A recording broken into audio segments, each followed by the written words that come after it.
On my birthday, I got a message from Dad. Sold your laptop. Your brother needs a new watch. Be grateful we feed you. Then he added, also, you'll pay his tuition, $6,800 by Friday. I stated, no chance. He responded, then leave. You're cut off. So I departed quietly. The next morning, they found what I left on the table. Now my brother's panicking, my dad's screaming, and my mom's contacting every number she knows. I, 22M, never thought my 22nd birthday would be the day I finally broke free from my family's toxic grip, but sometimes life has a twisted sense of timing. The message came at 7:43 p.m., right as I was finishing my shift at the warehouse. My phone buzzed, and Dad's name appeared on the screen. I expected the usual birthday greeting, maybe even an apology for forgetting earlier. Instead, I got something that made my blood run cold. He told me he'd sold my laptop, the one I'd saved for 8 months to buy, working double shifts and skipping meals. Apparently, my younger brother needed a new watch for his upcoming graduation. Dad said I should be grateful they still fed me, as if I was some charity case instead of their son who'd been contributing to household expenses since I was 16. But that wasn't the worst part. He added that I'd be paying my brother's college tuition, $6,800, by Friday. Just like that, as if my bank account was his personal piggy bank. I stared at the message for a full minute, my hands trembling. This wasn't new behavior, but it was the final straw in years of watching them prioritize my brother while treating me like an inconvenience. Every achievement I'd earned was overshadowed by his existence. Every dollar I made somehow became his investment. I typed back a simple response, no chance. His reply came within seconds. He told me to leave then, that I was cut off from everything. The house, family support, everything. The finality in his words should have scared me, but instead, I felt something unexpected, relief. I'd been planning for this moment longer than I cared to admit. The past 2 years hadn't just been about working and saving money for college. They'd been about preparing for the inevitable day when I'd have to choose between my dignity and my family's dysfunction. That night, I went home and packed quietly. My belongings fit into 2 duffel bags, which said everything about how little I'd been allowed to accumulate. While everyone slept, I moved through the house like a ghost, gathering the few things that truly mattered to me. But before I left, I had one final task. I sat at the kitchen table and pulled out a folder I'd been keeping hidden in my room for months. Inside were documents that would change everything, copies of financial records, bank statements, and most importantly, evidence of something my parents had no idea I'd discovered. See, working at the warehouse had taught me more than just heavy lifting. My supervisor was a former accountant who'd noticed my interest in numbers and had been teaching me about finances and bookkeeping. When he mentioned how suspicious it was that my parents always seemed to have money troubles despite Dad's decent salary and Mom's part-time income, I'd started paying attention. That's when I discovered the truth about my college fund.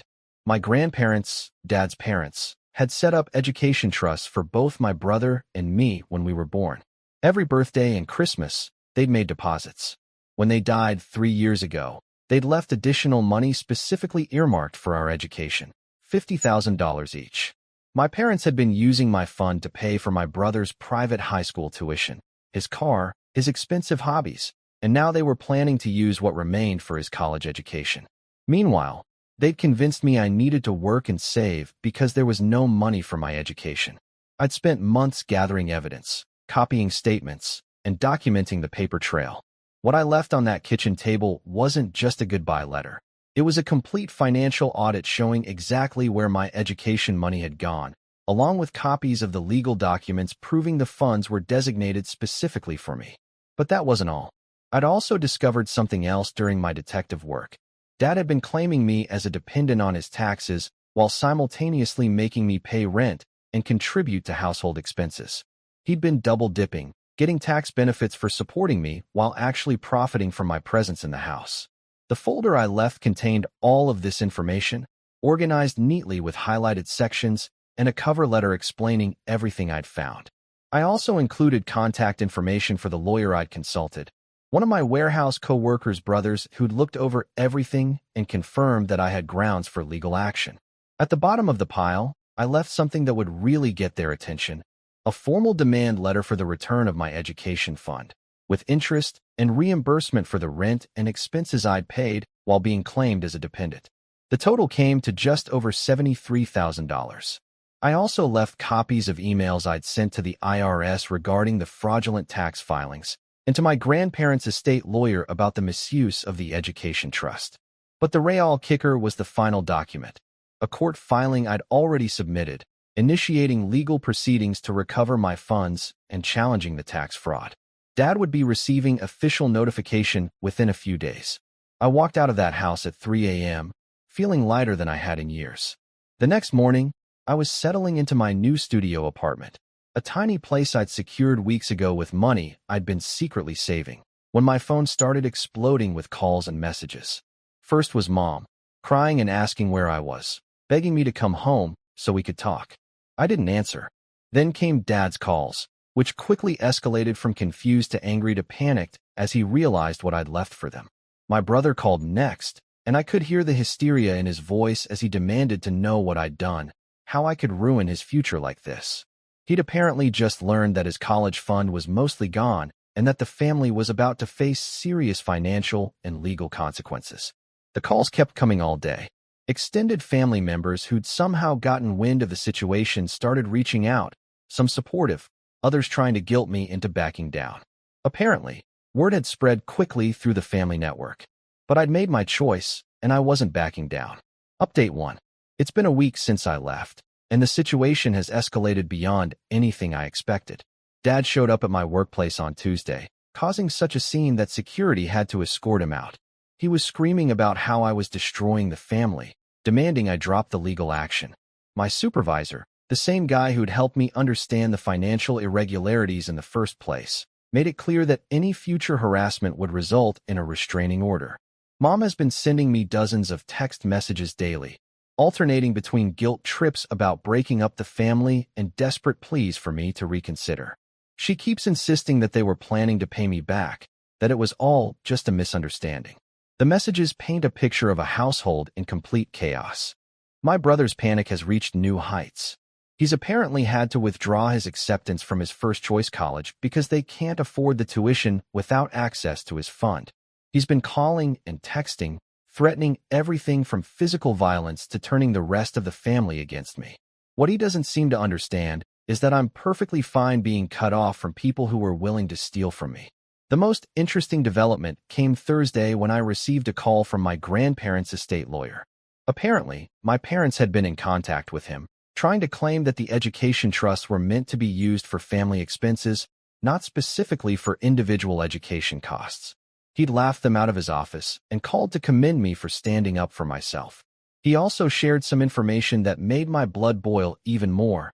My parents had actually tried to access my brother's fund too, but he'd set up additional protections on that account after noticing irregularities with mine. They'd been stealing from me specifically because his fund was harder to touch. Friday brought the official IRS notification to my parents' address. Dad called me 17 times that day, each voicemail more desperate than the last. The tax fraud investigation could result in significant penalties and even criminal charges if the IRS determines it was intentional. Meanwhile, I've been thriving. My tiny apartment feels like a palace compared to the toxic environment I'd been living in. I've been working extra shifts, saving money, and actually planning for a future that belongs to me. The community college has excellent programs, and with my education fund restored, I'll be able to transfer to a 4-year university without drowning in debt. Update 2. 2 weeks have passed, and the legal wheels are turning faster than my parents anticipated. The court hearing for the return of my education fund is scheduled for next month. My lawyer is confident we'll recover the full amount plus interest, especially given the clear paper trail and the fact that my parents have no legal justification for using money that was explicitly designated for my education. My brother made one final attempt to reach out, this time trying a different approach. He called claiming he wanted to apologize and make things right. When I finally answered, he spent an hour explaining how this situation was ruining his life, how he'd have to attend community college now, how his girlfriend was disappointed in his family's financial situation. I listened patiently and then asked him one simple question. Where was this concern for my life when they were stealing my money and forcing me to work multiple jobs while claiming there was no money for my education? He had no answer. The most satisfying moment came when he tried to suggest we split the remaining education funds equally, as if he was being generous.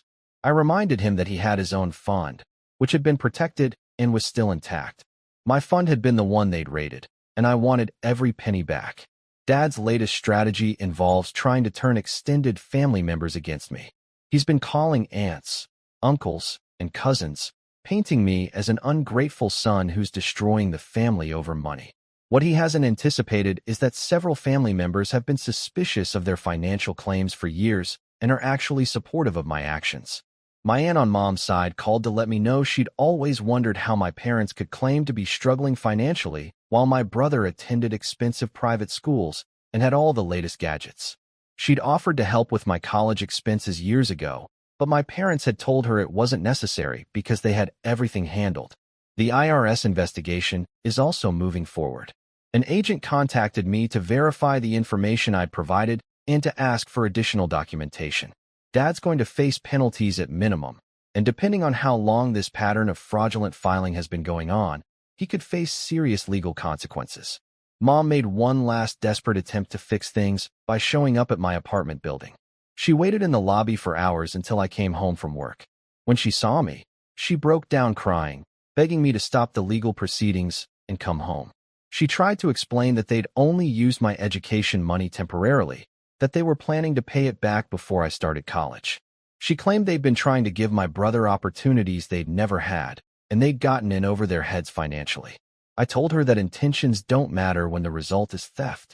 I explained that they'd made these choices repeatedly over years, always prioritizing my brother while treating me like an afterthought. The education fund was just the final proof of a pattern I'd lived with my entire life. She left crying, but I felt no guilt. For the first time in my life, I was putting my own needs first, and it felt incredible. Final update. It's been 2 months since I walked out, and the transformation in my life has been remarkable. The court ruled in my favor completely. I recovered my entire education fund plus interest, totaling just over $58,000. The judge was particularly harsh in his comments about parents who would steal from their child's education fund, especially money that had been gifted by grandparents specifically for that purpose. Dad's tax fraud case is still pending, but his accountant has advised him to expect significant penalties and possible criminal charges.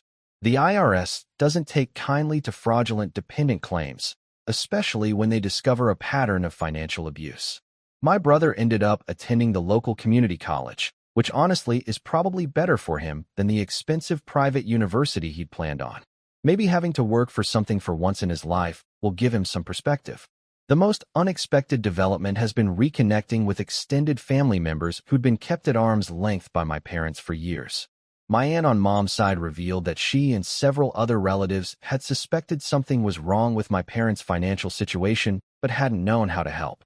Now I have a support network I never knew existed. I've excelled in my community college classes, made Dean's List both semesters, and have been accepted to transfer to the state university next fall with a partial scholarship. My education fund will cover the remaining costs, and I'll graduate debt-free with a degree in accounting, inspired by the financial investigation that changed my life. The warehouse job has led to a promotion to logistics coordinator, and my supervisor has become an unofficial mentor. He's helped me understand not just finances, but the importance of standing up for yourself when others try to take advantage. I still get occasional messages from my parents and brother, but they've mostly given up on trying to reconcile. Dad's facing the consequences of his financial decisions. Mom's dealing with the reality that her favoritism cost her a son, and my brother is learning what it's like to work for what you want. Do I miss having a family? Sometimes. But I've learned that family isn't just about blood relations. It's about people who support you, believe in you, and treat you with respect. The family I've chosen through friends, mentors, and extended relatives who actually care about my well-being is worth more than maintaining relationships with people who saw me as nothing more than a source of income and labor. The birthday that was supposed to be a celebration of my life instead became the day I finally started living it on my own terms. Sometimes the best gift you can give yourself is the courage to walk away from people who don't value you, even when they share your DNA. I'm not the same person who received that devastating text message on his birthday. I'm stronger, more independent, and most importantly, I've learned that my worth isn't determined by how much others are willing to sacrifice me for their own benefit. My parents taught me a valuable lesson, just not the one they intended. Sometimes the people who claim to love you are the ones you need to protect yourself from the most. And sometimes, the best revenge is simply refusing to be a victim anymore.